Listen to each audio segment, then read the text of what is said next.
welcome, as Annette said, to everybody here, and we're absolutely delighted to have Peter, who's given up his time, and it's a bit earlier in the morning in America, Peter, correct? It's not bad. It's a little after 11 a.m. So that's not too bad. Well, thank you for giving up your time, Peter. It's great to have you here, and we're delighted to take this opportunity to have a conversation with you. So I suppose really it's going to be over to you to start with, Peter, in terms of kicking us off. I mean, I think there'll be a lot of conversation going on in the chat pane. I think we'll have lots of questions, but it might be useful for you to maybe set the scene around the background to your work and why it's so crucial at this particular point in time. Yeah, I think the latter part of that is very difficult for me to answer. I don't know how crucial it is, but I'll try my best. So I was a teacher for 11 years in high poverty city schools in New York State, and a principal for 8 in a rural suburban school outside of New York, or outside of Albany, where I live. About 7 years ago, I left my job to start working with John Hattie on visible learning. And it took within a few months, John had invited me down to New Zealand because he had read my blog, Finding Common Ground blog for Ed Week. And I would say that was when, not to make it a long and sordid tale, but that would be along the lines when I figured out that some of the things I was doing at my school were different than what was happening in schools. Like I just typically thought that everybody did what I was doing, not that it was spectacular, but just going into classrooms every day, talking about learning, flipping faculty meetings, all of that kind of stuff. And we were going through a lot of accountability and mandates. And I just assumed everybody did that. And then I soon found out when I was running workshops that that was not the case. So one of the things that I did with John's work is, because it's so massive, is that I knew that if I was going to be a proper facilitator, that I needed to really understand his work. So what I did was start to break it down to 1,200 words or less in my blog.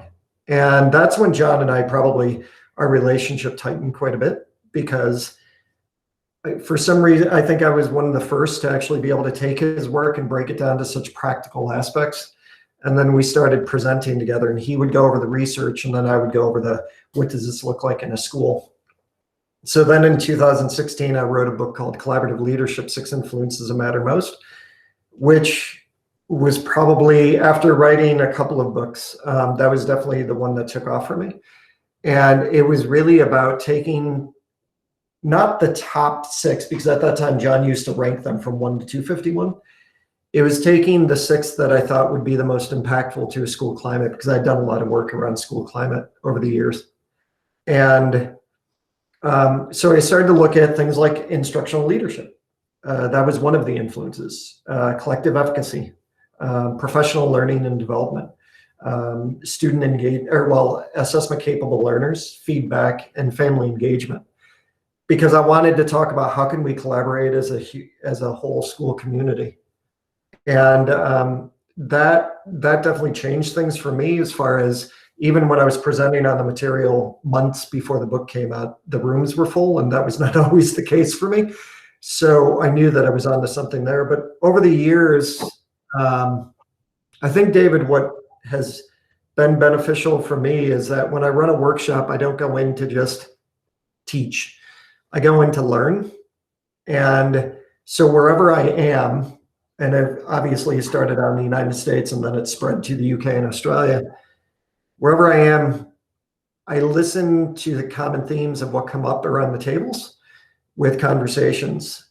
And one of the things that came up after collaborative leadership was, okay, how do we do this in a school climate? So I wrote a book on school climate. And that was when I started to transition, and I wasn't as Hattie dependent. And then I wrote a book on coaching leaders, but that was a narrative story, because it was how do I started to get into coaching school leaders, both primary and secondary. And that's when I went into detail even more about, I felt like I kept going deeper and deeper into what does this look like. And then I had been asked so often about instructional leadership, about going back, because a lot of my work, about 85% of it is repeat work. They started asking me, so what does instructional leadership really look like? And I thought I kind of talked about, I definitely talked about it in collaborative leadership, but I went very, very deep in the instructional leadership book. So that's sort of, I think that one of the things that I try to do, I don't know if this is what makes it different.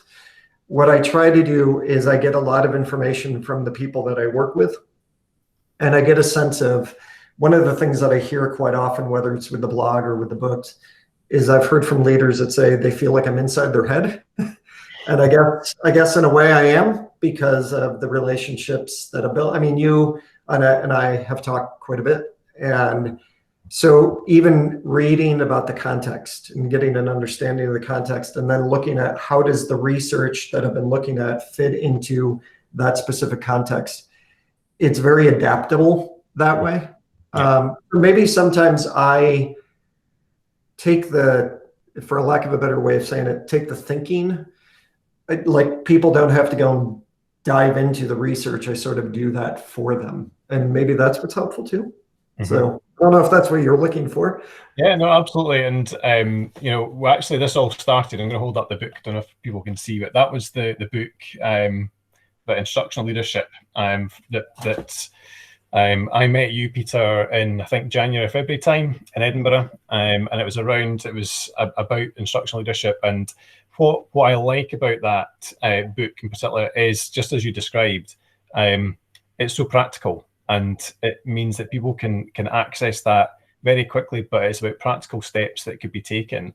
And I suppose one of the key bits for me that comes from it is about the implementation strategy part of it, that it's not, that actually it's a crucial part. So what are your thoughts around that, and why is that so important in terms of taking this forward within schools? Yeah, so I feel like my job is sometimes half about expanding on the principalship and making it more about that instructional leader. But the other part is to protect principals from sort of the negative stereotype that they have, right? So I'm trying to find a balance between both, because I loved being a teacher, but I just, there was something about being a building principal that was just completely special to me, and I would not have left if it weren't for the fact that John came calling. So when I was looking through, honestly, with the instructional leadership book, where that came about is that I had actually been giving a keynote and a workshop in Norway for an ICSE conference. And one of the things that happened is this woman came up to me and she said, when you were talking about collaborative leadership and you focused on instructional leadership, she said, you didn't say anything about leaders being content experts. And I said, no, I didn't, because I think that's an impossible job depending on the size of your school. So when I left her, I couldn't get it off my mind. Like, it kept sticking with me.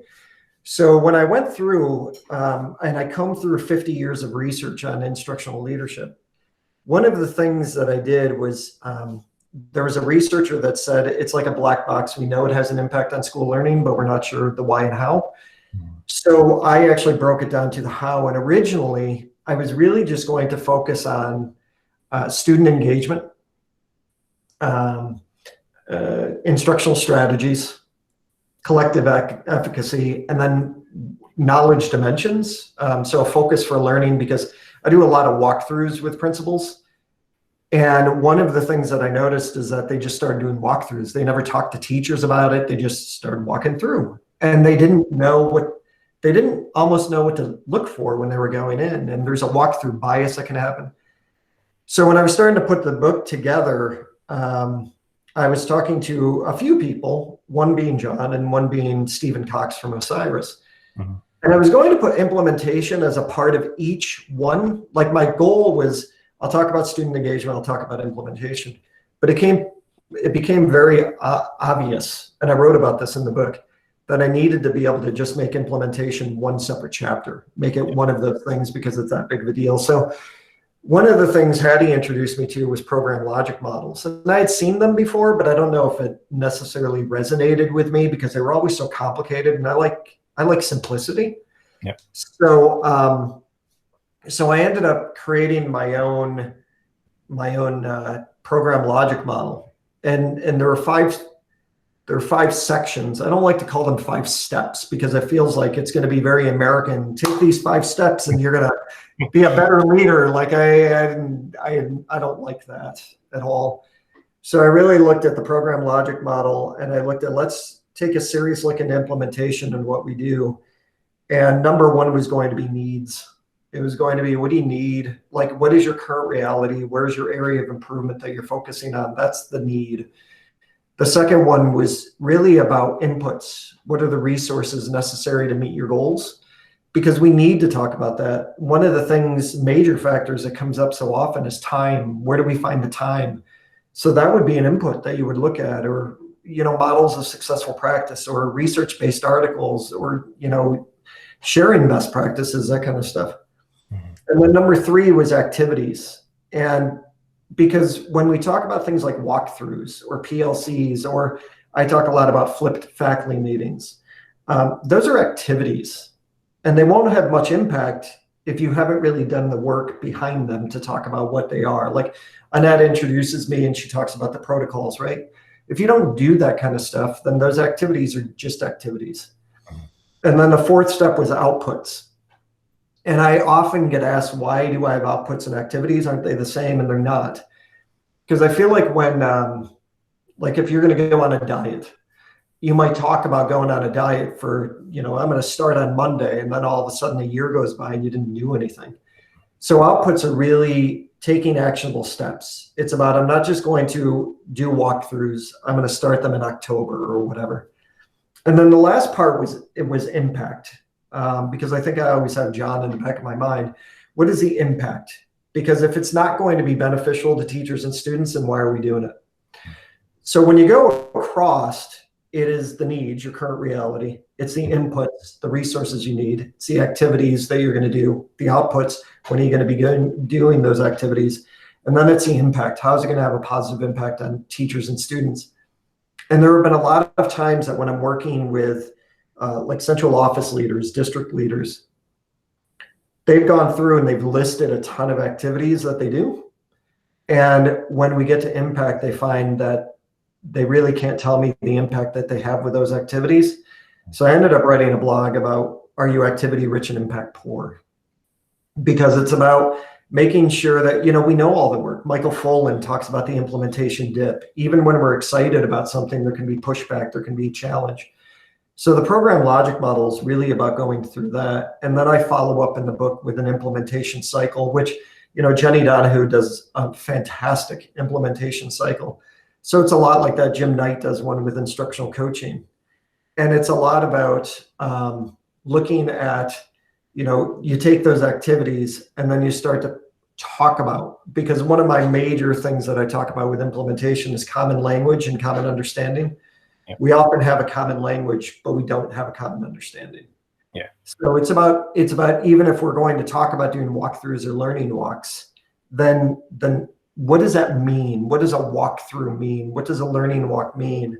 Or even when we're talking about something from the book like student engagement, what does student engagement actually mean? Because to David, it could mean compliant engagement, and to Peter, it could mean authentic engagement. And if we're only using the word student engagement, and we're going around looking for that for a walkthrough, then we're already missing the mark. So it's about taking the program logic model, the implementation cycle, and being able to develop that language together is really important.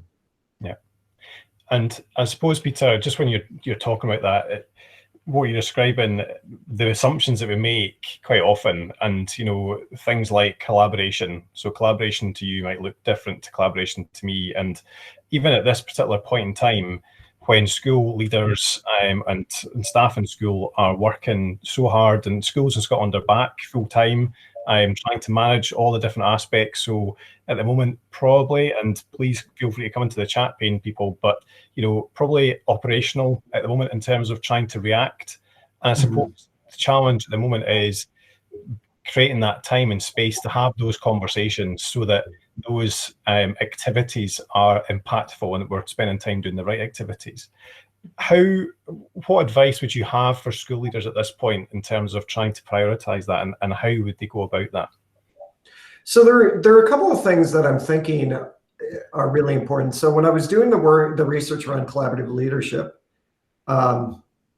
when I came across research that showed that many times collaboration doesn't work any better than if you did it on your own, because we don't challenge each other's thinking. So Jenny is going to be doing one of these blethers, and Jenny is somebody that I think challenges my thinking, and she doesn't do it rudely. She'll look at me and say, I have a wondering.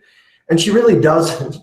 We laugh about this, but she really does have a wondering because she's asking. But at the same time, if it's a question I can't answer, that requires me to think deeper. So when we're looking at collaboration, I think before we can get to the ways we do it, we have to talk about the protocols that are set up. So I'm not a big fan of reinventing the wheel. I'm not a big fan of saying, I want to, let's have a new meeting. Let's have a new stakeholder group. I'm kind of amazed when I will work with school building leaders, and they will talk about, well, we have to have a school climate committee. And I'm like, but you already have like a building leadership committee. You don't need to come up with a new committee. So it's about redefining what we're doing in those. It's kind of like faculty meetings. Instead of just making a list of tasks that we have to talk through, I started flipping my faculty meetings where we focused on a goal that we wanted to learn about. And then I would find an article or something to send out a few days before the faculty meeting. And then they would bring evidence to talk about how we put it in action.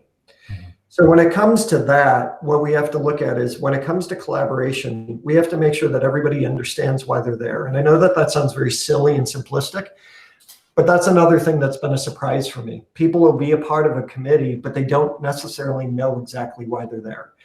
And many times it's because they were there last year, so they're there this year too. So it's really about defining, what is the role that everybody has. I had a principal's advisory council. I had 2 co-chairs. They happened to be my union reps. They knew what their jobs were as a co-chair. I did not run the meeting, they did. But then we had a grade level representative from each grade, and every person on that knew exactly what their role was and what they were supposed to be doing. And then we need to talk about the protocols, just like Annette did, where we can say it's okay to challenge thinking. Like I had leaders that would challenge, or I had teachers on the committee that, yeah, some of them would not challenge me because of the status. They were worried I'm the principal, I'm their boss. But many times I chose those 2 co-chairs, the union reps, because they always challenge my thinking. So I wanted that there. So we need to make sure that we make that a part of that collaborative group. Now during COVID, it's a little bit more interesting, because what I think is interesting is that some of the schools I'm working with, like I did a workshop in Australia last week, sorry, seems like last year. But I did a workshop for Australia from 6 to midnight for me. And there were schools that are back in session, other schools that are hybrid, schools that are not, like in Melbourne, that are remote right now. So what we can do is we can look at whether we're in person or whether we're remote. What are we doing at those meeting spaces? Are we flipping some of the information? Because it might be that I want to talk about differentiated instruction, but Annette and David are part of the committee, and maybe David doesn't really know what differentiated instruction is. And that's not so odd either. People like Carol Ann Tomlinson had to clarify what that means. Carol Dweck had to clarify what the growth mindset means. So maybe when we're coming together for that committee, I need to send out an article or a blog or a short video and send it out a few days before the meeting so people can get like an understanding. Jenny and I both talk about efficacy quite a bit. And from a self-efficacy standpoint, we know that it's context specific. You might feel confident in one area, but not confident in the other. So when it comes to differentiated instruction, I, as the leader, might feel confident, but you might not. So when I send you an article or a blog or a video about it, you at least get a sense of what it's looking like. And you're like, okay, yeah, I do a little bit of that in my classroom. And then when we physically come to the meeting space, we can actually bring evidence of what that looks like in our classroom. And I think an important part of that is that it needs to be a non-judgmental experience. And I feel like I need to say that more and more, because especially in the United States, I feel like there's so much judgment. And I don't want that. Like in collaborative leadership, I talked about meet, model, and motivate. Very simple. But meet is about, what am I doing to make sure that I'm understanding David and I'm meeting him where David is, not where I expect David to be. Because if I expect David to know about differentiated instruction and you're like, I don't know what that is, am I judging you on that? No, what I need to say is, David, if you could paint a picture of differentiated instruction, what does that look like in your classroom? And when you tell me, I'm like, okay, got it, formative assessment. Now let's start building on that, right? So it's about having those kind of conversations are very important in that meeting space. Now, from a remote standpoint, one of the things that I've been doing, which works out very well, and you and Annette know because you've been a part of different sessions with me, I like to practice what I preach. And it's interesting to me because sometimes things fail. Sometimes my computer shuts down and I'm like, okay, let's start. What do I do now? But one of the things that's happened is my typical 6 or 7 hour workshop is changed into 3 2-hour webinars. Mm-hmm. So Colorado Springs is an area that I work. So 2 weeks ago, I was working with them remotely Tuesday, Wednesday, Thursday. So on Tuesday, what I did was created a Flipgrid link, something I did for you for the book club, and they had to respond to a question. And then between day 2 and day 3, they not only had to respond to other people, but they also had to read an article on reciprocal teaching. Mm-hmm. And then on day 3, when I got to instructional strategies, I actually put them in breakout groups where they had to use reciprocal teaching, the strategy, to talk about the article on reciprocal teaching. So in your meeting spaces, if you're really looking at what can we do right now, it doesn't matter whether you're remote, hybrid, or in person. You need to be able to practice what you preach. If I'm going to tell you that learning is the thing we need to focus on in school, and yet you come into my meeting and I'm going through a list of 8 items that mind-numbingly boring, then what am I really telling you? Like, I remember at the university where I was going to college, which is down the street from where I live, I remember a professor back in the 90s talked to me about how center-based learning was the best way the kids learn, but he lectured about it the whole time. What does that tell you? Center-based learning might be the best way, but lecturing is a whole lot easier. So if we're lecturing at our faculty meetings about how we need to engage students, then shouldn't we be using those strategies in that meeting space? Did that answer your question, or did I give too much? No, absolutely, because what you're talking about in terms of that, it is about that culture, isn't it? It's about the culture of learning. And Stephen Katz talks about that with imposter syndrome and gives the example of in a faculty meeting, the school leader saying, actually, I don't know what this is we're talking about. What is it? And that permission to not know or not understand is permission to learn. But I suppose that culture doesn't happen overnight, because it is about relationships. It's about expectations, if you've described as well, in terms of, and I suppose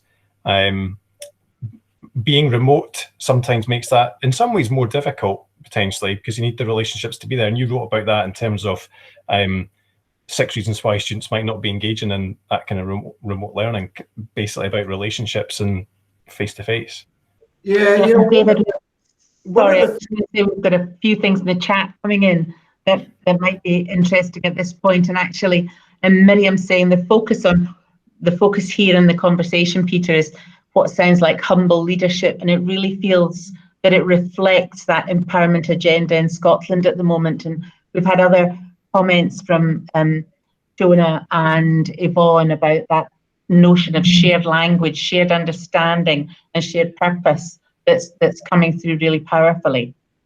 Yeah, so I was gonna talk about what they're saying here. So back in the 70s, Robert Greenleaf had servant leadership.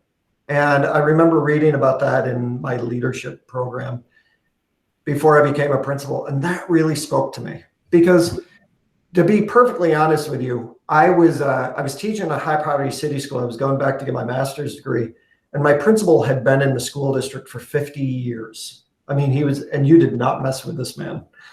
And when he found out I was doing my master's in educational psychology, he said, I think you should go back for administration, because that's what it was called back then. And I actually remember being in the hallway with him, and I said, I would never be a school principal. I actually said that. And there were a couple of guys that were retired teachers that I used to see at the gym where I worked out. And I was telling them, because they knew him, and they said, but what if you could be the principal you want to be, not the one you think you have to be? And those words never left me. So when I read Robert Greenleaf's work on servant leadership, that spoke very deeply to who I am.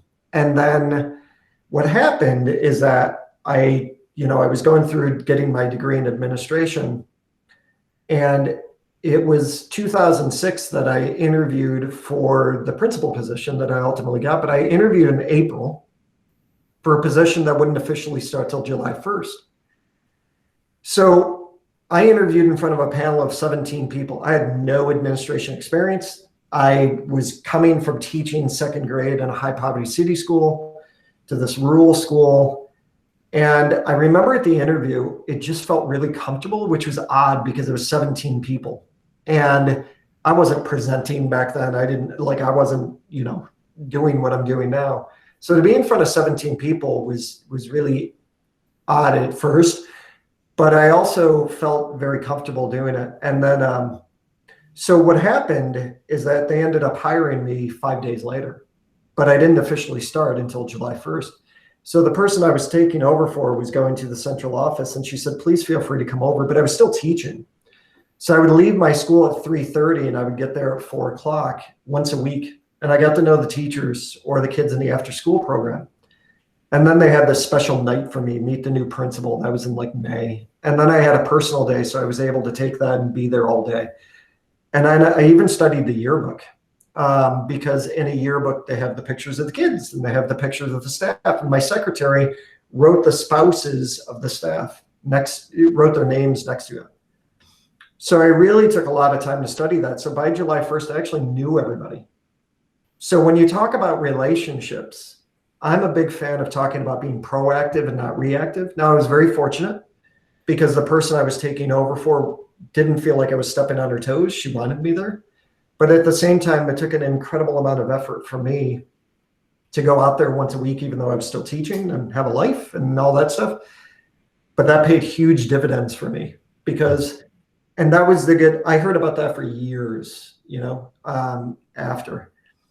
It was in September when the school year started that I had said to teachers, I really want to make sure that I'm coming into classrooms every day. So I went in to do they called them my morning rounds.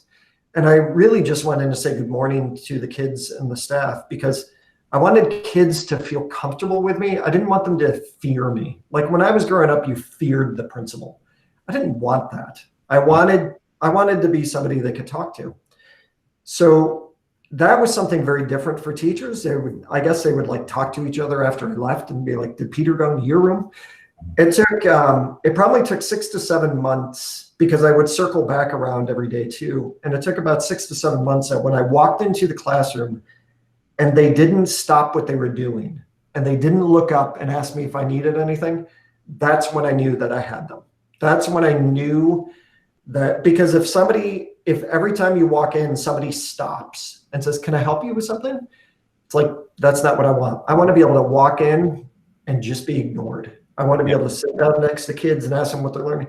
So all of that stuff, David, I think is the trust building that I know it's a lot, but there are those nuances that go along with the empowerment, because you can talk about empowerment, but if your actions don't speak to what you're trying to do. And that's when I would develop these meeting spaces where I wanted it to be about teacher empowerment. I wanted teachers to be able to speak up. And at that time, that paid dividends for me as well, because a few years later in New York State, we went through an incredible amount of accountability. My teacher evaluations had to be tied to a point scale. So I would walk into David's classroom, do my formal observation, and then I would have to talk to teachers after and say, I give you 19 out of 20 points. If you're ever looking to ruin a relationship between an administrator and a teacher, that's one way to do it. And then, so in my blog, I was very outspoken against those kind of things. So my teachers really saw that I was working hand in hand with them. It was not just about this hierarchy that can happen in schools. Yeah. Thanks, Peter. I'm looking at the chat pane and I'm seeing lots of some questions and comments, and I feel like I've hogged you enough at the moment. So Donald Patterson, I don't know if you'd like to unmute and put your camera on and maybe just come in and share. You put down a comment about in your local authority about impact of activities. Would you like to come in and just and have a chat or ask a question around that?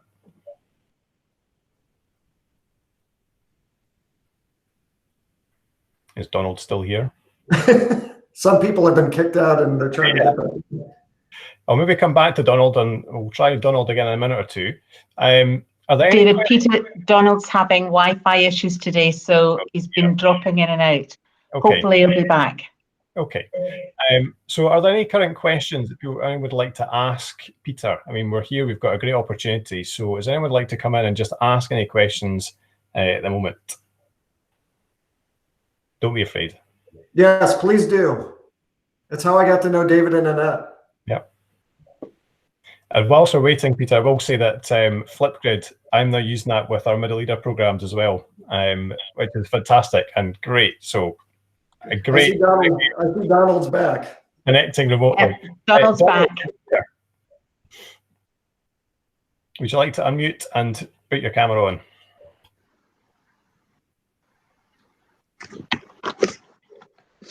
I don't know if that's working or not. I've got a feeling I might crash the whole meeting. I turn on my camera.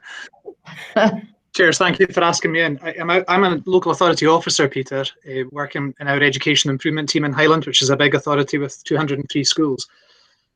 I've been doing this for about 6 years now, and I'm sure the head teachers from Highland that are here will agree that sometimes our education improvement team officers spend a lot of time doing activity, but can't evidence the impact, as you were saying just now.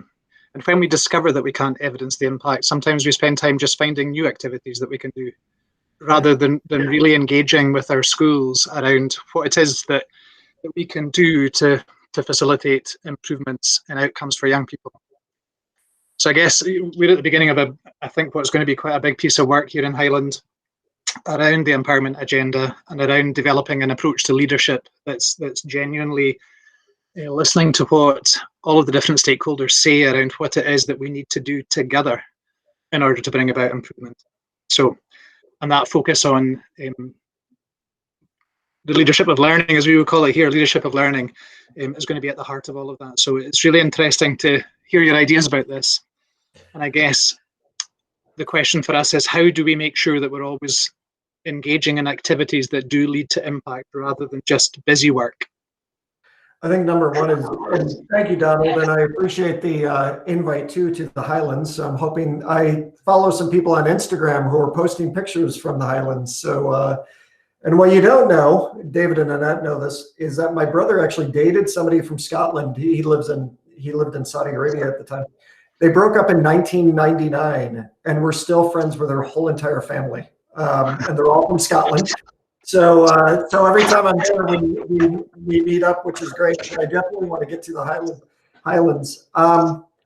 You know, it's interesting. I think that it's easier for me on the outside to look in, right, and see how activities might be impacting people in a negative way. So I work with school principals in California, and for a while I would go into the school district. I coach them, so they're in that school district twice a month.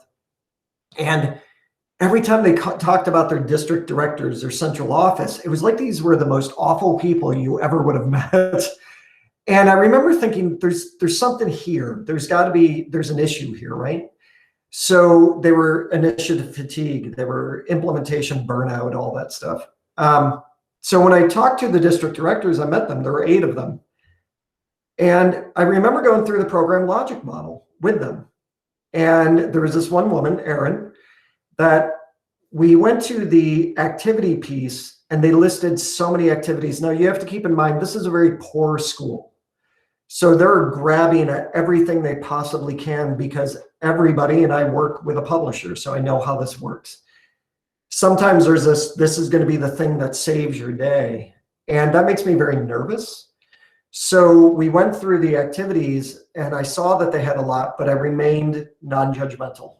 I was just like, okay, let's move on to outputs. What does this look like when you're trying to put it into action? When we got to impact, it was this woman, Erin, who looked and said, wow, I can't tell you the impact we're having in a positive way. And I said, yes, you're activity rich and impact poor. So let's work on that.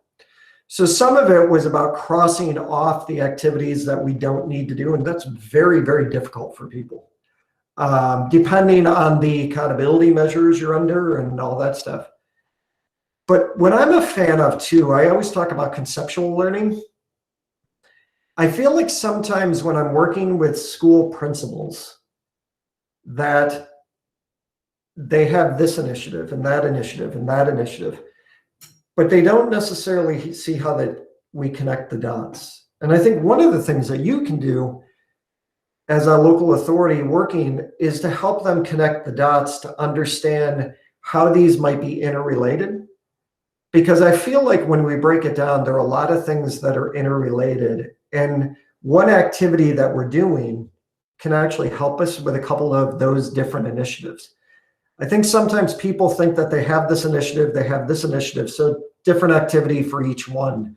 When in reality, I think you can do an activity that might hit both initiatives. I created a book series for my publisher a few years ago called the Connected Educator series. They're short form books. And one of the books that I wrote was Flipping Leadership Doesn't Mean Reinventing the Wheel. And the reason why I did that is because when I got to a place in about 2011 that our building, our faculty, my teachers, we went through this activity at our Principals Advisory Council where teachers told me that morale was low. And I thought, okay, I'm not the only person in the world to hear morale is low, but instead of shrugging it off, I need to talk about why is morale low. So we actually went through an activity where they had to write on chart paper, this was very old school, they had to write every activity that they thought contributed to low morale. And there was a lot, like they had a lot to write. And what ultimately happened is that I gave them 3 stickers. And I said, please put a sticker next to the thing you think it contributes to low morale the most, or put all 3 stickers next to it. And by the time we were done, we had about 3 things. And I said, that's what we're going to start working on.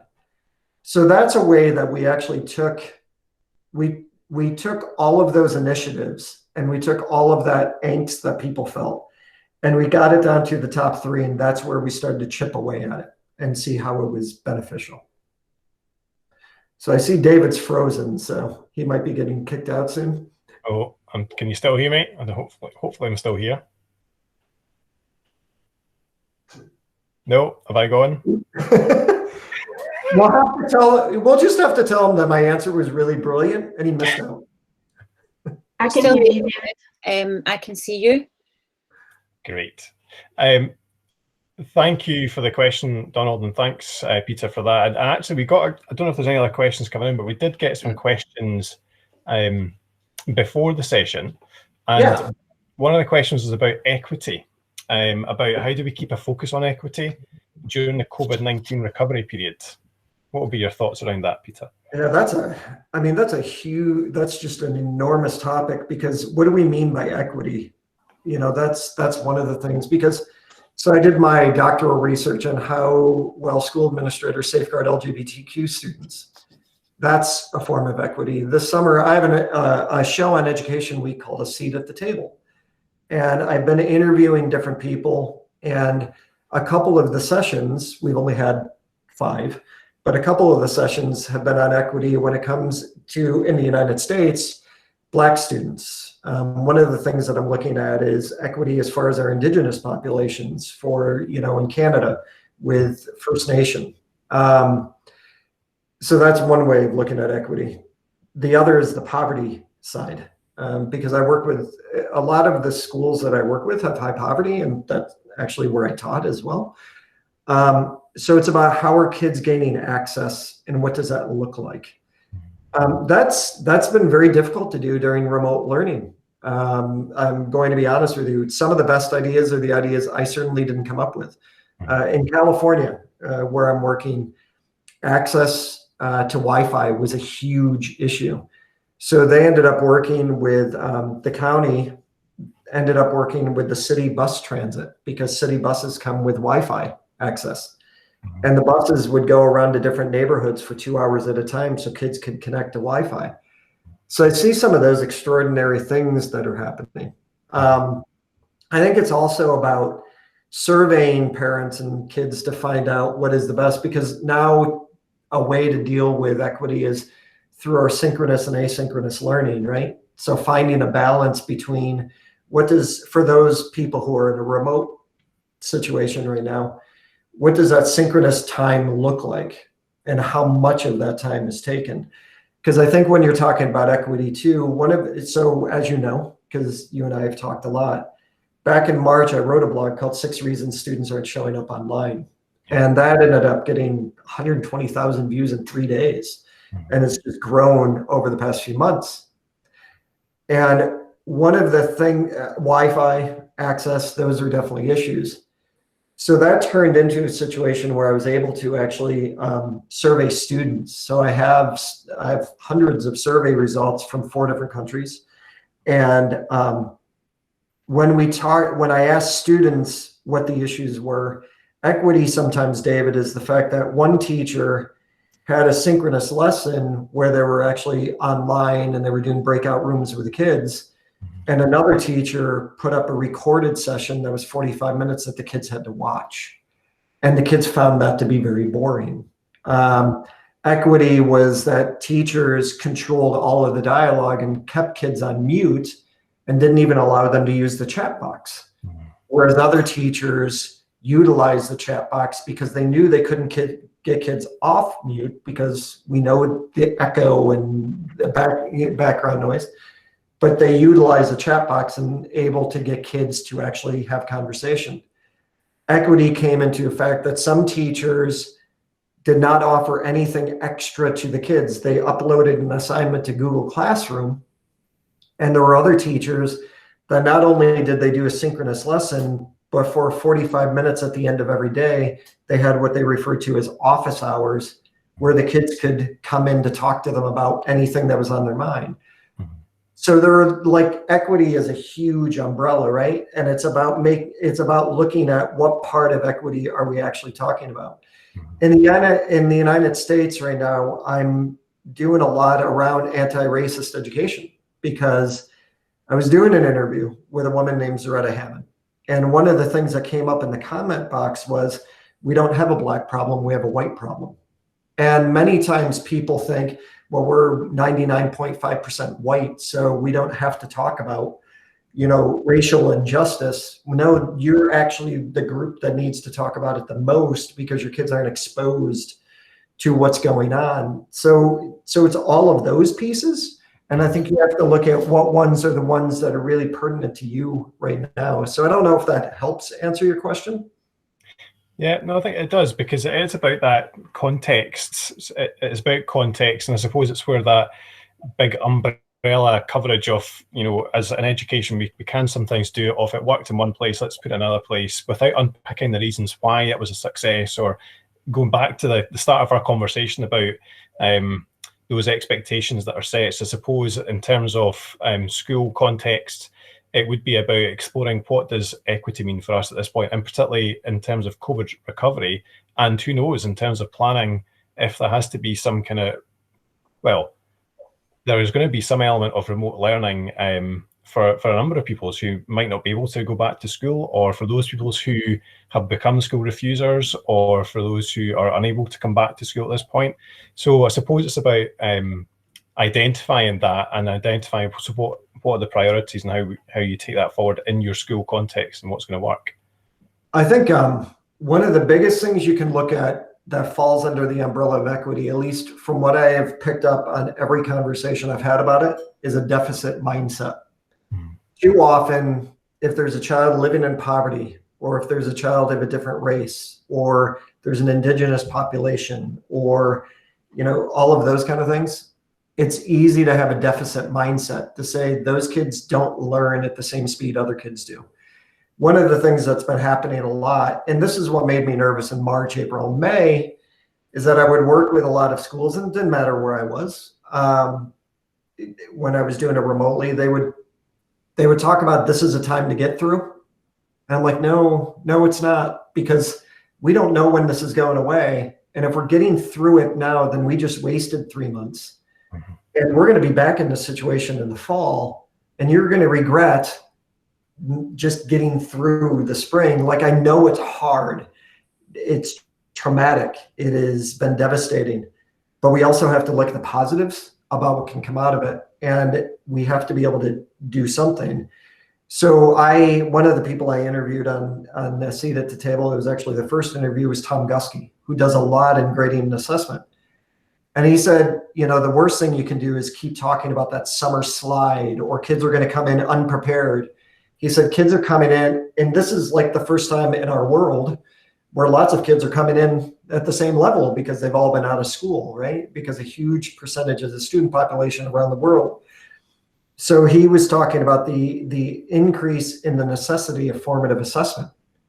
And it's not about talking about whether a kid is behind or not, because quite honestly, as a school principal, where I was for 8 years, there were teachers that always talked about how kids were behind when they came in September. It was, oh, I can't believe how behind they are.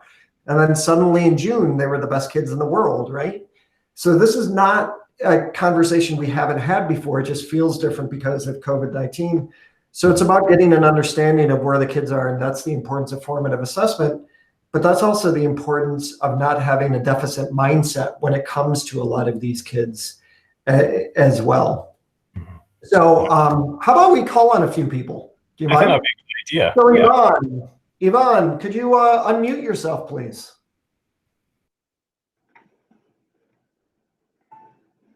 Hi, can you hear me?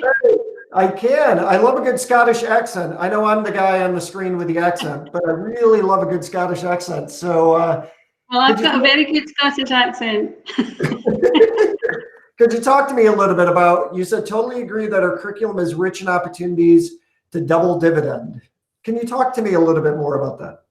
Yes, I'm a local authority officer as well, Falkirk Council, so a small central Scotland authority. And I've been doing a bit of work with schools before lockdown and during lockdown. Ostensibly, we were looking at pupil participation, so empowering pupils and finding ways to help pupils to shape their school curriculum. And at the same time, while working with staff and pupils in a school, we realised that we were also building a curriculum together. So in Scotland, our curriculum for excellence has got 4 contexts. So interdisciplinary learning, curricular areas and subjects, opportunities for personal achievement, and the life and ethos of the school. We've also got lots of other policy initiatives, and we found that through looking at how we could empower the children, we could pull in all of these different bits of policy.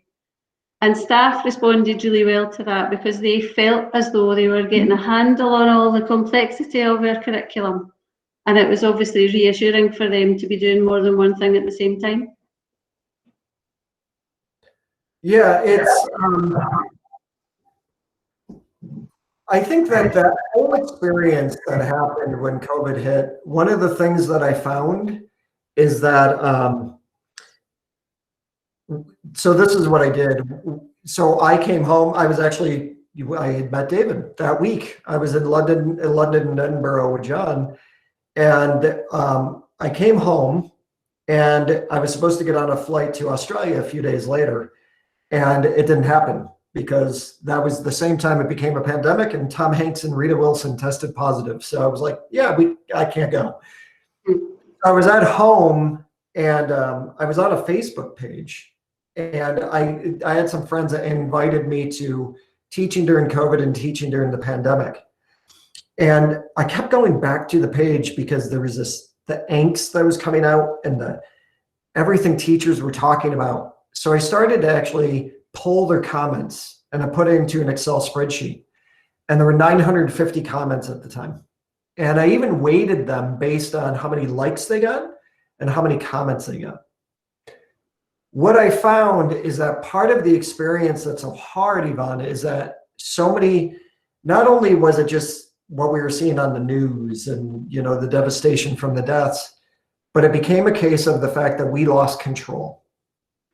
In the United States, PricewaterhouseCoopers did a study 2 years ago that showed that only 10% of teachers felt like they could use technology to involve students in deeper level learning. So 90% didn't feel that way. So then COVID hits and they're all expected to be online. And it was devastating to them. So over time, when I was looking at the comments and questions, what I found is that there was just this, there's a loss of control. We typically have proximity over our students. We can hold an incentive, you know, a grade or extra recess or no recess at all. All of that stuff was gone. And I think that's a part that contributes to the struggle with the teaching and learning that is taking place everywhere, because what we have to use is this as an opportunity to see how we can hand over. We talk about empowerment for teachers, but what about that empowerment that we're offering to our students? You know, Jenna Clinton, the University of Melbourne, she has been studying student talk versus teacher talk for well over a decade. And she found that on average, teachers ask 200 questions per day and students ask 2 questions per student per week. That's worldwide, that's international data. So we can use this as an opportunity to really look at what, you know, as a local authority, what does that teaching and learning look like? How are we really going to pay the dividends for, you know, not just the curriculum we have, but also that part. And I think what was interesting that you dealt with in Scotland, if I read the story correctly, is that the A levels got canceled, correct? Yeah, so standard, it was the higher exams and national 5 exams, yeah. Yeah, so then they went to teacher grading, and they showed that, like, it was actually turned out to be a great opportunity for kids because teachers graded at a higher level for most students than what they would have gotten on the exam. I think back to David's thing about equity is that one of the things that I read in the article also, though, was that kids who were living in poverty actually got graded harsher from their teachers as well. So I think that equity issue was something. So I don't know if that helps, Yvonne. I know that I'm sort of talking a big umbrella there. Yeah, thanks for giving me a voice. Oh, you're very welcome. I think there's a question we'll come back to about SQA, about exams in a minute, and get your thoughts on that. But actually, can we bring Anne Mcintosh in first? She had a query, but she does have to go in 5 minutes, said, so we'll bring her in now. Anne. Yeah, I'm here, yeah. Hi Hi, there. Anne. Hi there. Hi. Yeah, I had just noted how important it was that the whole system realises that this is not lost time, and that there have been real benefits for some. I'm not saying for all, but for some, because clearly, you know, the equity issue is out there. But there is something about building on, and I was thinking immediately of things like outdoor learning and how that is seen very, you know, there's a big movement for early years for this, particularly in Scotland, but also for older children, particularly with COVID, because it's a safe space, and if there is a space, they can use it. I was also thinking about learning with families. And I was thinking about, and certainly it's just an experience locally I had in my own area where I stay. Many of the families were getting together to learn together and to share skills from a distance virtually. So we had a number of quite highly skilled young people putting up, you know, private YouTube videos, etc., etc. So there's a real opportunity for creativity in the curriculum that actually we need to make sure people are understanding this, that it's not lost time. It's when you said that people don't see it as lost time. Yeah, and Anne, you know what I want to add to that too is that one of the things we found from survey data, and I put in the chat box a blog that I had written a few months ago on what students want us to know about the pandemic. And one of the things that happened is that students in the survey results that I had talked about the challenge of learning on their own at home. And I think that too is an opportunity that we can't lose, because if you look at that data from Janet Clinton, where we talk way too much in a classroom and kids don't get the opportunity to talk enough, kids were actually saying one of the things that they wanted dialogue. They wanted to collaborate with their peers. But on the other end, they were also saying that they struggled with the learning on their own. And I think that brings about great discussions about things like teacher clarity, about learning intentions and success criteria. It's about making sure that kids understand what productive struggle actually is, because it might speak to the fact that when they're in the classroom, we too easily jump to give them the answer and save them, when what we should be doing is giving them time to go through that cognitive conflict. So I think those are all the things that we could learn from this experience as well. And I think much to what I was saying about activity rich and impact poor, as a former primary school teacher, I remember teaching first grade. I mean, I had like 15-minute lessons all day long. And you have to wonder about teachers at that level now that are saying, maybe I don't need to do as much in the classroom, as many, let me say that a different way. I don't have to do as many things in the classroom. I can actually provide space where kids can engage in dialogue, and I don't have to have as many activities, because that, like, if we lose that kind of stuff, that's going to be too bad, because I feel like we could hand over that locus of control a little bit, because we certainly did that when they were learning remotely. It would be nice to bring back some of those elements. And one thing that John Hattie talks about a lot, when I was interviewing him on the Ed Week show, he talks a lot about passion projects. And, you know, basically passion projects are those projects kids do at home on their own. And so this summer I was talking to a panel of students, several from the United States, Canada, and India. And they were all very involved in their own passion projects like Black Lives Matter or the environment. And when I asked them, how does your school support this? They all said that it's something they do outside of school. It's not necessarily supported from the teaching within the school. And I thought, that's kind of sad, because I had these, I think there were 8 to 10 kids who were very engaged and enthusiastic about their own passion project, yet they didn't necessarily feel supported at school. And at some point, when does that enthusiasm wane when they don't think anybody else is interested in it? You know what I mean? So I think it's interesting to talk about. But thank you, Ann. Good luck with your meeting. Thank you. Thanks. Thanks, Ann. Hey, Robert, what about Robert Gill? Robert Gill had a couple of questions. Can you see me? Can you hear me? Hiya, Yep. Peter. How you doing? Hi, I'm an Anglo-Scot from England. Yeah, I work up in the Highlands Local Authority, which is a massive area, with Donny. I know Donny well as a local, but I'm in a more rural setting, quite remote, near the Isle of Skye, beautiful part of the world. But one thing I was working on, and it's really homed in, is using community assets to develop a community feel to what the needs of all the children. And as good as the local authority, you know, Donald can't get out to me, and perhaps he shouldn't, but I know he will give me the advice. But it's about a new way in, about using what's good about the community. And I just wanted to know what your thoughts, how to extend that potential, what your thoughts on that is. So I was, thank you. That's a great question. So when I became a principal, it was a rural suburban school community. We were rural based on our area, but we were suburban based on the size. And we were the only thing in town. There was no industry within the town. There was one lumber yard. And one of the things that I found is that our school became the place, like, where parents would bring their kids for the playground. And I, back then, started to write a blog. It was right when blogging was fairly new, because what I knew is that parents didn't always understand necessarily what was going on in school. Right.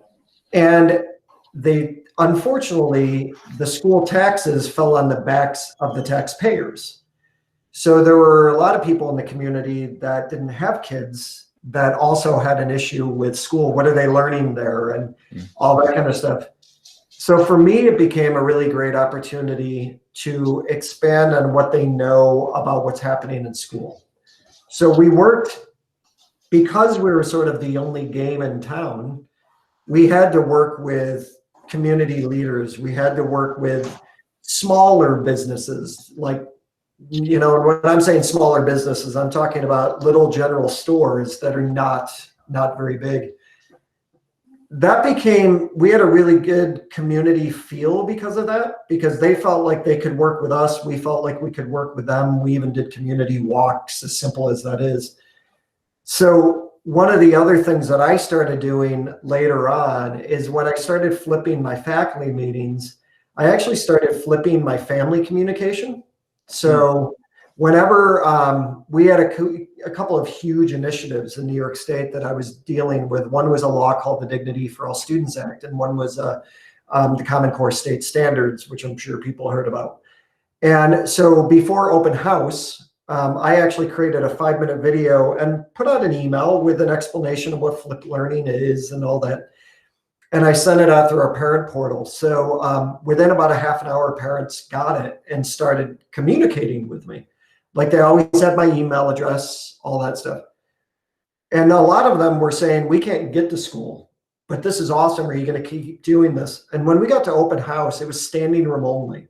We didn't talk about the Common Core, but we did talk about the Dignity for All Students Act. We talked about what bullying is and what it's not.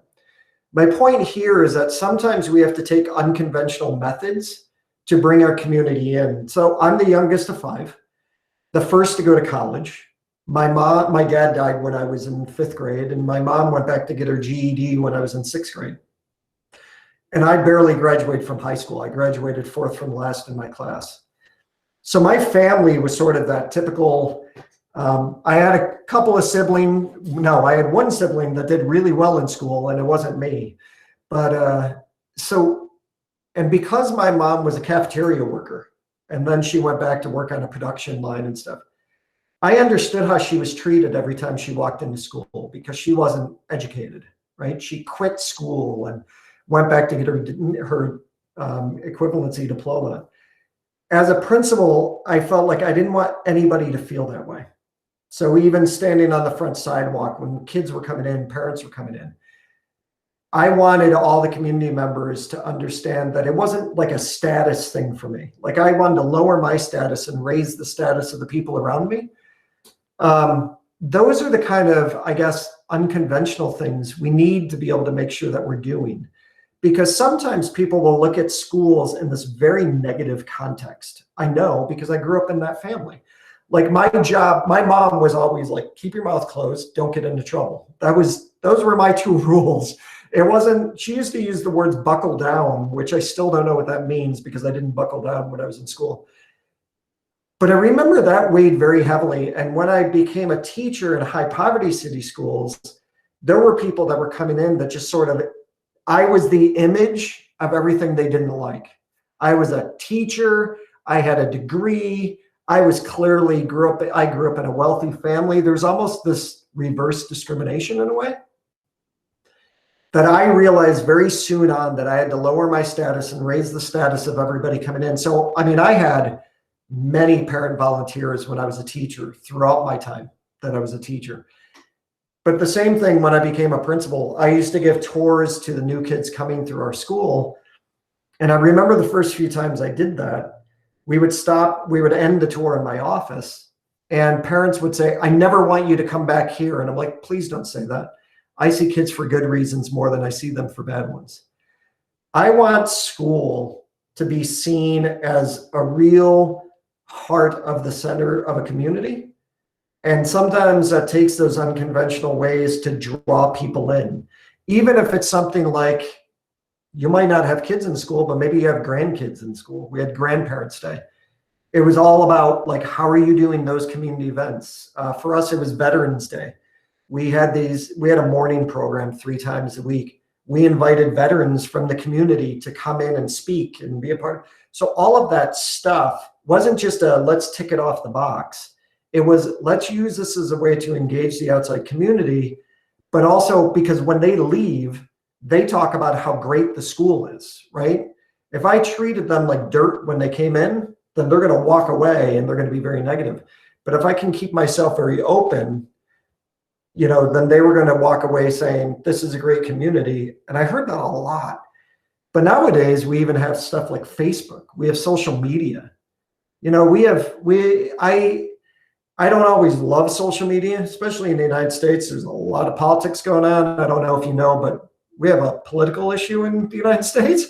But you get on Facebook and you have to ignore some of the politics part. But there are some really great Facebook pages you can be a part of. You can create that kind of space for your community as well, because what that means is not only that you care to listen, it's a symbolic move, because they're seeing that you actually care from a social media aspect to put yourself out there and answer any question. And quite honestly, there was never a question I wasn't going to answer. When I created the blog for my school, it was 2007, and that was really early in the years of blogging. And I remember I got comments from people and this was before probably like you had the hackers that came in. You didn't get that.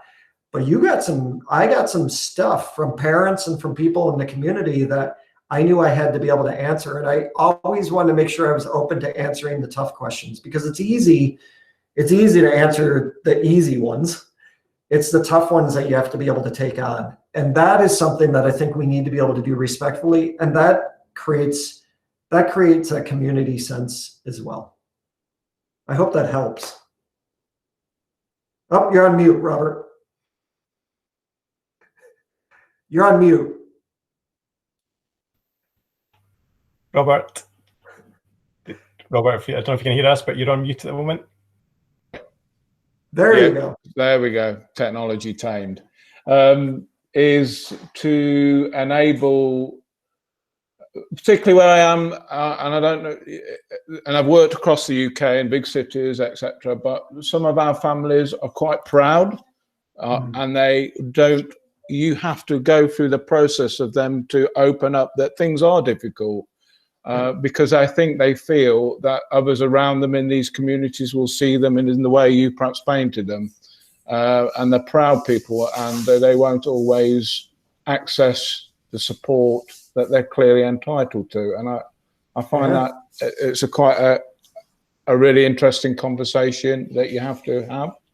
It is. I had some parents that we knew that their kids qualified for free and reduced lunch. Yeah. But they would not fill out the paperwork. We had somebody that they literally had a fire at their house and did not want to tell us. We found out 2 days later, because they lived up on the mountain, which was a little ways away. And we only found out 2 days later that they had a fire because the child came in smelling like smoke.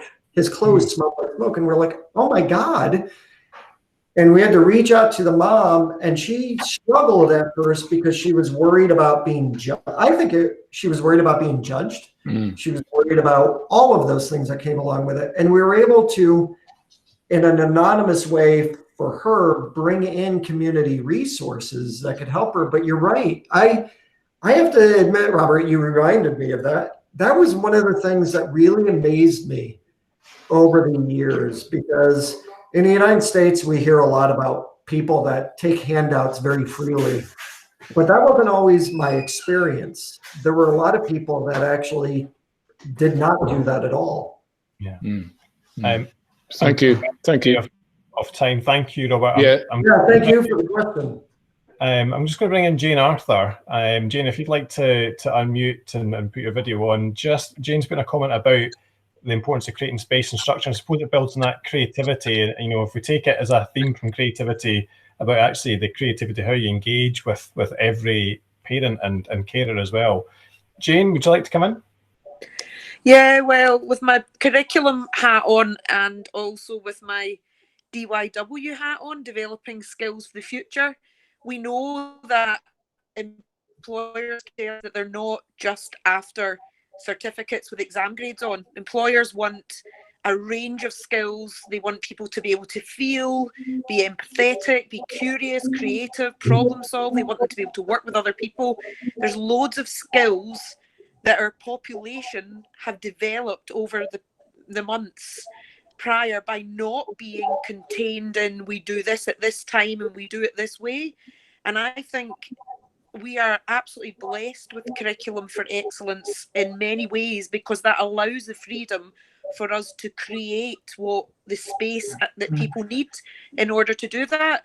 And therefore, I think it's really important that people start to consider the skills that employers want in our young people and the skills that people need for the future, and they build that into a kind of progression framework that is a golden thread that runs its way through all areas of the curriculum, so that we're not separate by subject. We don't just group subjects together, you know, with loose themes because we like that theme. So we need to consider what are those skills, and I suppose the meta skills development Scotland document gives us a kind of framework where schools should consider where we are giving the space and time and how we encourage that through every subject area, so that we don't lose sight of these important skills that you need. I'm not using the stuff that I learned at school. I'm using the way I learned, and I think we sometimes lose sight of that because we pick themes or we pick topics that we think will be attractive or that children will be interested in, and we need to also ensure, which is what I hope I did for nearly a decade as a head teacher in my most recent post, that we take account of where the children live, what their culture is, their community, but we also keep an eye on their city, their country, their world, and everything that's happening. We can't just dig out the topic box and say we're doing this again.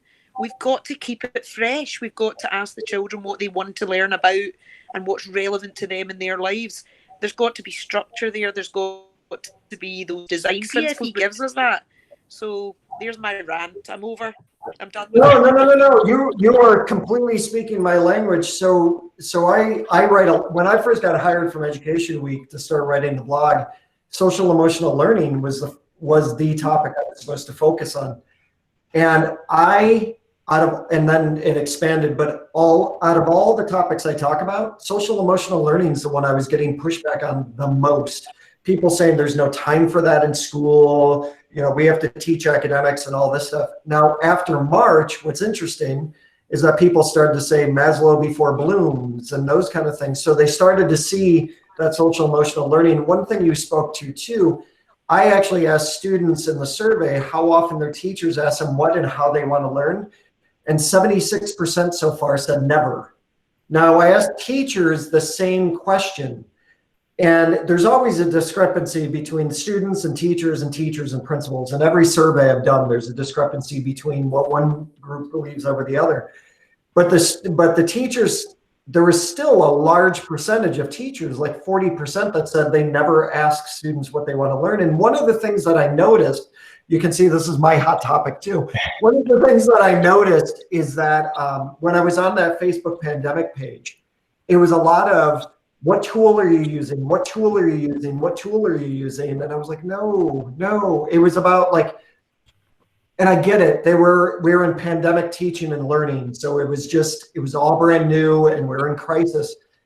But it was more about the tool than it was about the learning that was taking place. And that I was hoping through the conversations I was having through June is that they were going to turn that over and say, this is the learning piece that we want to be able to do. And then what does this look like from a synchronous or asynchronous model? And what are the strategies that you can use within that? I think are really important topics to be able to talk about. But I'm totally on board with what you're saying, because I feel like, is this the time where social emotional learning also is going to be respected in the way that it should? And the other thing I was going to say is, one of the things that I talk about in the instructional leadership book are the knowledge dimensions. So it's factual, procedural, conceptual, and metacognitive. And typically when I'm working with schools, they talk a lot about the factual piece. We're giving facts, we're giving vocabulary, as opposed to the conceptual piece, understanding how they're interrelated, or even the metacognitive piece. How do we go about our own learning, or what does that look like? It's been really interesting to work with groups along that line, because I have a lot of people that say they're instructional leaders, but when we get to the knowledge dimension piece, they complain about seeing too much factual knowledge. And I'm thinking, well, if you're an instructional leader, these are the things we should be talking about. How do we expand? And I get that it's age appropriate. I get that it might be based on content and all that stuff, but how do we expand on those things too, to be able to talk about conceptual and metacognitive understanding? Thank you. Thanks, Jane. I'd just like, Jennifer, would you like to unmute and come in, and then we'll go to Miss McDonald after that? I don't know if Jennifer's there. Yep, I'm here. Can you see me? Hello. Yes, we can hear you. So I've got a Scottish accent, but I've got a Shetland accent. So from a very far North Island, and I think your discussion is coming at a really good time, because we have spent today thinking about how we capture the voice of the learners, how we capture the voice of the parents and carers, and how we capture the voice of the staff around the positives about remote learning and the skills that our young people have developed, but the skills that our staff have developed. And we can't lose sight of that, because the staff during this pandemic have been solution focused, problem solving. They've developed their technology skills far more than they ever thought they could. And we need to embrace that. But I think we also, what we're finding here is we're going to have to think about the culture within the school and trying to promote outdoor learning, and have been faced with some concerns from the members of the community about their children getting wet and wet feet. And it's just about saying, well, actually, this is part of our curriculum now, and making them understand why and the skills that the children are developing. But we have been focusing on, let's take the positives and move forward. Yeah, that's great. Thank you. Thanks, Jennifer. And actually, I think following on from there, Miss McDonald's probably got a question that would link to that. Miss McDonald, would you like to come in? Sorry, Miss McDonald, I don't know your first name. It's not on the Google chat. I'm wondering if that's me. Do you think that's me, Annette? I think that is, yes. Hi. Yes, I think it's you, Miriam. Thank you. I was really interested in Donald and Jane and lovely Jennifer. Hi, Jennifer. What they all had to say there, and it all links together so beautifully. And I just feel like we've got a real opportunity here. You know, we've got a space and time that we've never had before. And I know secondary colleagues feel slightly differently, and I understand they're in different pressures. I'm in a primary school, I'm a head teacher for primary school. But I just can't move on, as my colleagues here will know, from this opportunity that I feel we have to kind of recognise that there's an opportunity for a shift. There's an opportunity for a shift. You know, is this the time that we can finally raise the profile of skills, the validity of skills, real physical skills?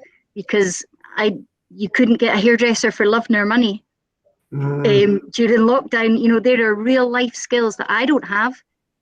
You know, I've never learned that, and with real skills were suddenly seen to be the value that we should be holding them in anyway.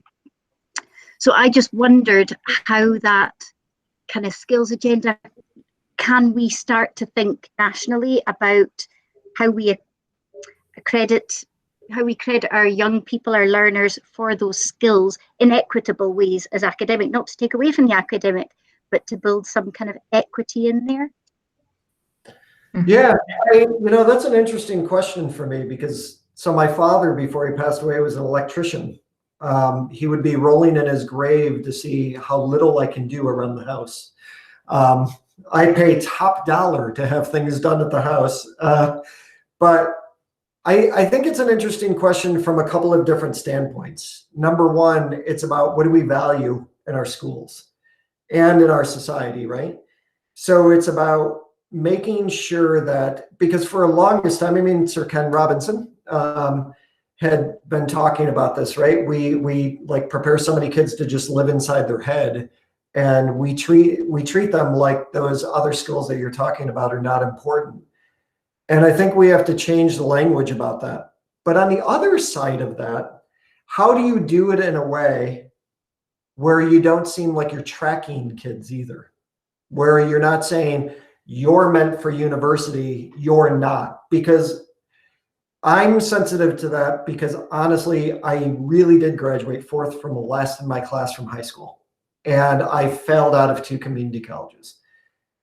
It was actually, for me, it was crunch time where I would go to work at the paper mill where my brother works. And I hated working for 33 years. And I ended up going to a community college just as a last chance. And thank God things changed for me.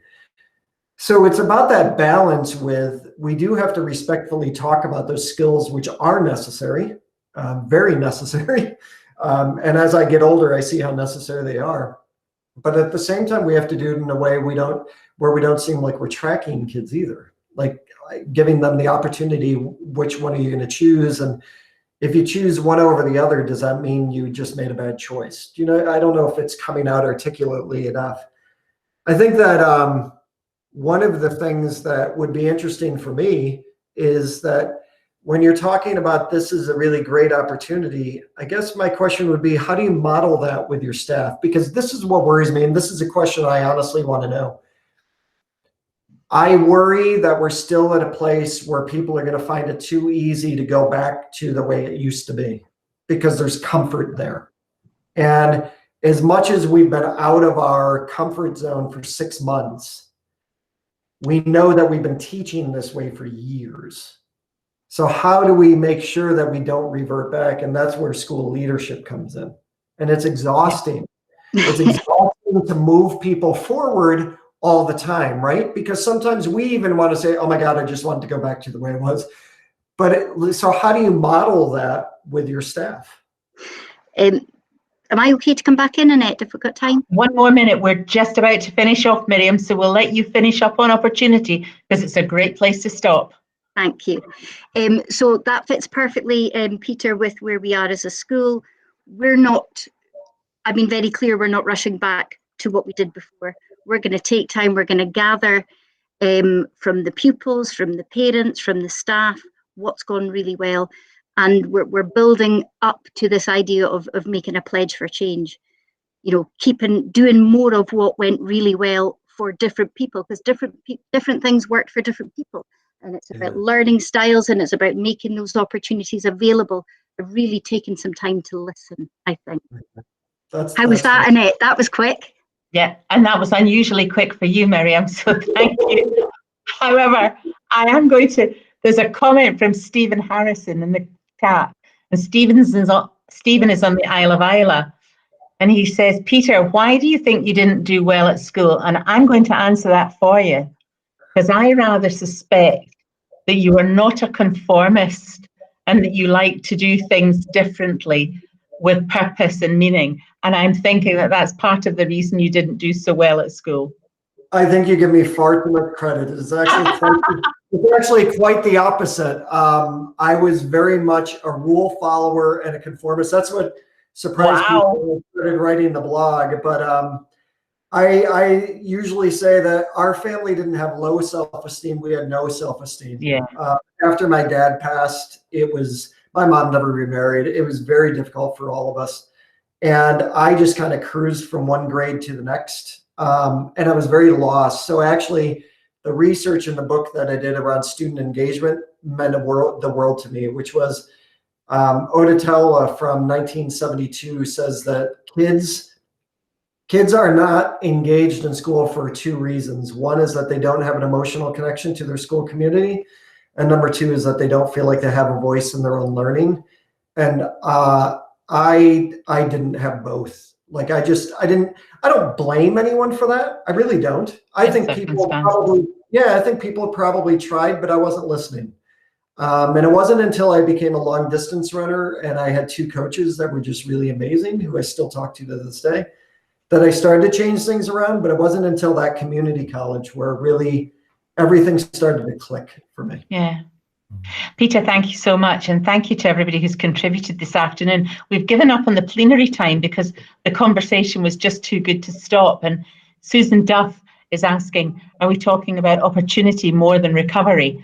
And I suppose it's how the two go hand in hand. And I was listening to John Hattie the other day, and he was saying, yeah, we need to take the opportunity, but we need to cope with where we are at the moment. So write down everything you can that's working, that's an opportunity that you want to build on better, and come back to it in 4 months and rebuild from there. Because at the moment, people are coping with so many changes and so many things. However, I'm afraid we have to stop. You've been going for an hour and a half, Peter. David, you have done a superb job bringing people in, keeping the conversation going, and it has been one of the fastest hour and a halves in a long time. It's been an absolute joy and delight, Peter, and thank you so much for giving up your time so freely for us. No, thank you both for inviting me to do this. You know, I love coming to Scotland, so hopefully one of these days I'll be able to travel again outside the United States. Fabulous. And to everybody else, thank you for joining in today, and we hope we'll see you again in our other international events. Jenny Donoghue next Wednesday, and Paul Bloomberg the following Thursday, the 24th. Thank you ever so much, folks. Bye-bye.